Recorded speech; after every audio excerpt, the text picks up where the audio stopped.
The And season dude, is you have short. a bunch of athletes that qualified. Congratulations. Yeah, heck Yeah, yeah. thank you. How many did you Thank have you. total when it was all said and done? 7? Damn. Just in That's the open, and then we also have some age group and adaptive athletes that are going as well. Man. Yeah, so we have Jason, Katrin, Amanda, Sam Quant, then we have Jake Douglas, who's over in Australia, and then we have Cole Greasaber and Christine Kohlenbrenner, so 8. Yeah.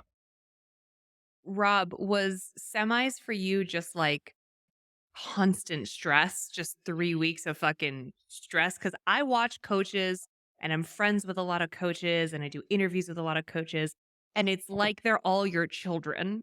And I can just see it like they're shaking and they haven't slept in weeks and they're just like panicking on the sidelines. Like, what is that It's like? it's so funny that you use, like, saying that there are children. So, like, Amy Everett, our Olympic lifting coach, whenever we talk about our athletes, we always say the kids. We always like and they're like, "Oh, how are your kids doing today?" That's how we refer to our athletes. Mhm. And for me, it's weird. This is my first full year coaching in CrossFit. Like last year I had a few months leading into the games working with Mal and getting her ready and like at the games watching her on that yoke walk, front squat, deadlift, yoke walk event. That was the most stressed I've been in a long time because it was like, okay, we've done a lot of all these things. This year I was a little bit more reserved because I had so much time with all of these athletes to where like I felt confident in the work that we put in, the work that they did.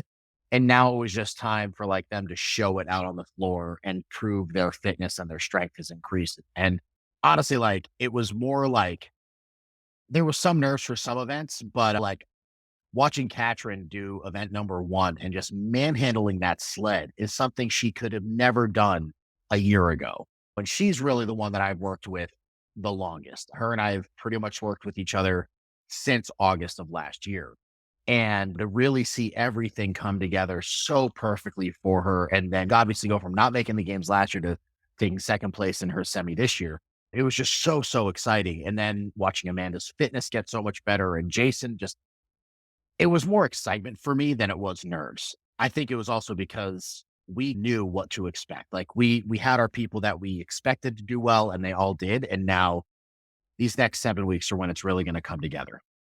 I thought Katrin seemed more confident to me than I've seen her before, and she's always had that kind of killer instinct. She's obviously a terrific competitor, but she seemed far more confident going into semis than I've seen her, and throughout the competition continued to gain confidence, which I thought was really cool.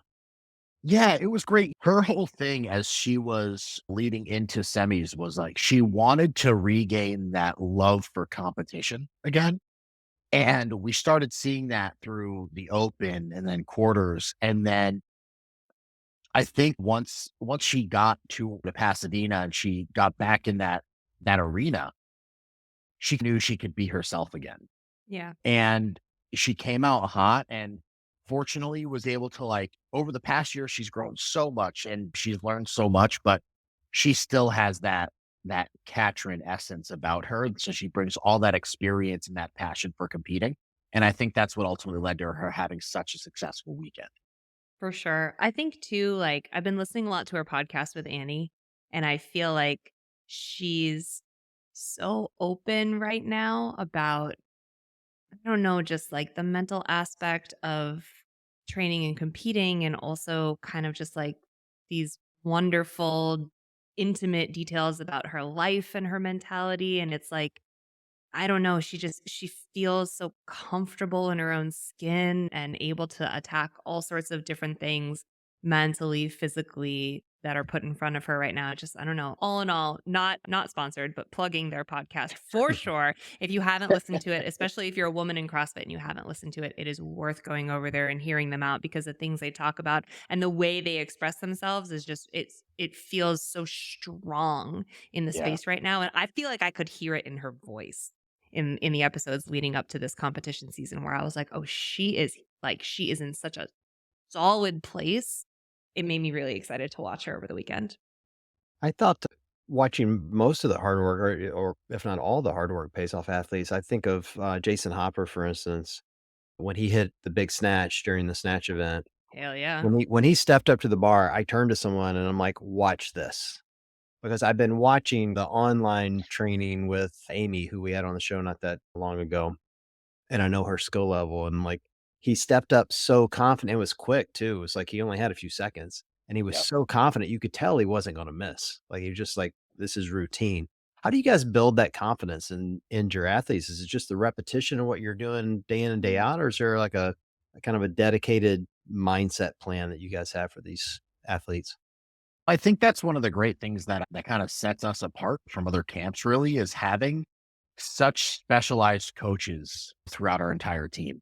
And with the kids being able to lean on myself for like more of those power lifts and then being able to lean on Amy for the Olympic lifts. And then obviously having Matt and Jake be our like more our CrossFit coaches. It's, I think them being able to hear from multiple people around them that they're doing everything right and they're following a program that's put forth by some of the best coaches in the space, it's helping build that confidence in all of our athletes every single time they're in the gym, right? Because here they are training 6 days a week and they're hearing multiple perspectives from multiple people, but it's all really saying the same thing. And we're all really building them up to have that confidence. And it really does go to the training that we put them through is not easy. Like, obviously, to get to this level, it has to be hard.